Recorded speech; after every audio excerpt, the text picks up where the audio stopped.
Assalamualaikum warahmatullahi wabarakatuh. Alhamdulillah. Nasalli wa sallimu ala nabiyyina wa habibina wa qudwatina Muhammad wa ala alihi wa sahbihi ajma'in. Saudara-saudara pendengar, Anda pasti ingat bahwa pelajaran kita kemarin adalah bagaimana Rasulullah mewasiatkan apa yang harus diajarkan oleh Muaz bin Jabal kepada orang-orang di Yaman. Sistematika, tata urutannya dimulai dari pelajaran akidah.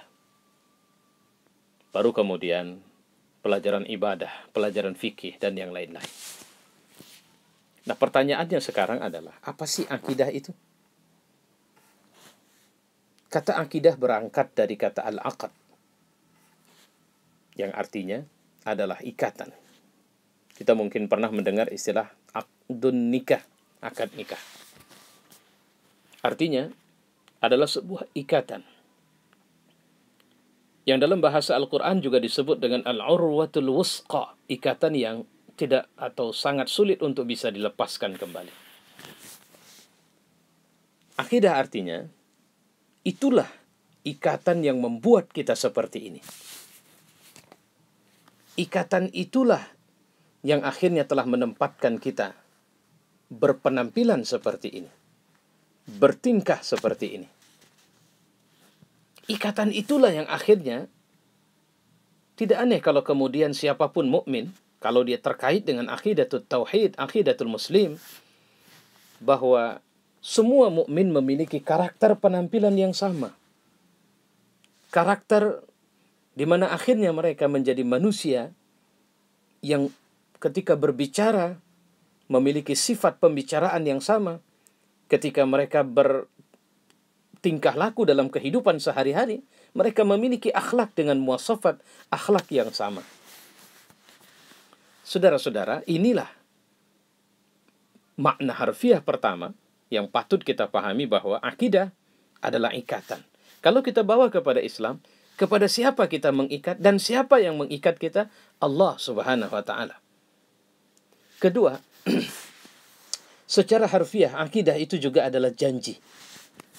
Janji siapa? Janji saya kepada Allah.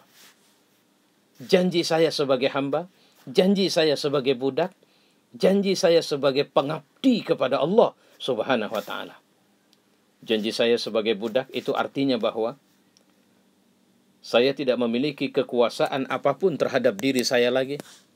Walaupun diri saya itu include atau tetap bersama saya tidak punya kuasa terhadap mata saya tidak punya kuasa terhadap telinga saya tidak punya kuasa terhadap pembicaraan saya, kepada kemaluan saya, kepada tangan saya, kepada kaki saya.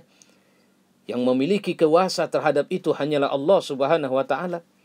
Dan karena Allah yang berkuasa terhadap apa yang menjadi milik saya ini, artinya saya harus ikut aturan Dia. Itu janjinya. Akidah ini janji itu. Kalau kemudian telinga saya tidak lagi berada dalam kekuasaan saya harus periksa Allah maunya apa. Ternyata Allah maunya saya tidak boleh gunakan dia untuk mendengar sesuatu yang tidak baik. Saya tidak boleh mendengarkan ucapan-ucapan yang bisa mengotori hati saya, karena ucapan itu memang kotor. Saya tidak boleh mendengar orang mengumpat, saya tidak boleh mendengar ghibah, saya tidak boleh mendengar fitnah, saya tidak boleh mendengarkan orang-orang yang memang saya tahu dia berbohong.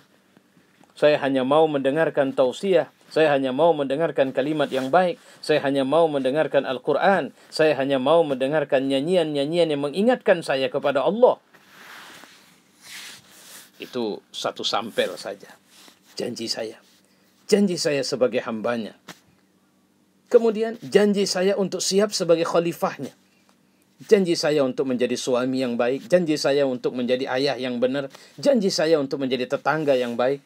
Janji saya untuk bekerja yang baik. Dan janji itu adalah janji saya kepada Allah Subhanahu wa ta'ala. Ini yang kedua. Bahwa pada tingkat kedua, secara harfiah, akidah dimaknakan dengan janji.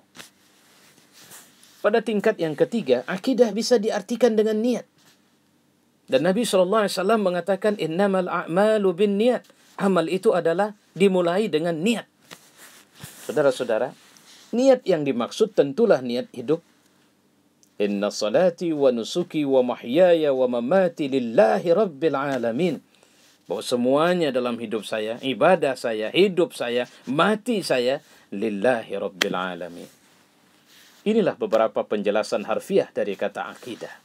InsyaAllah akan kita lanjutkan pada pertemuan yang mendatang. Wassalamualaikum warahmatullahi wabarakatuh.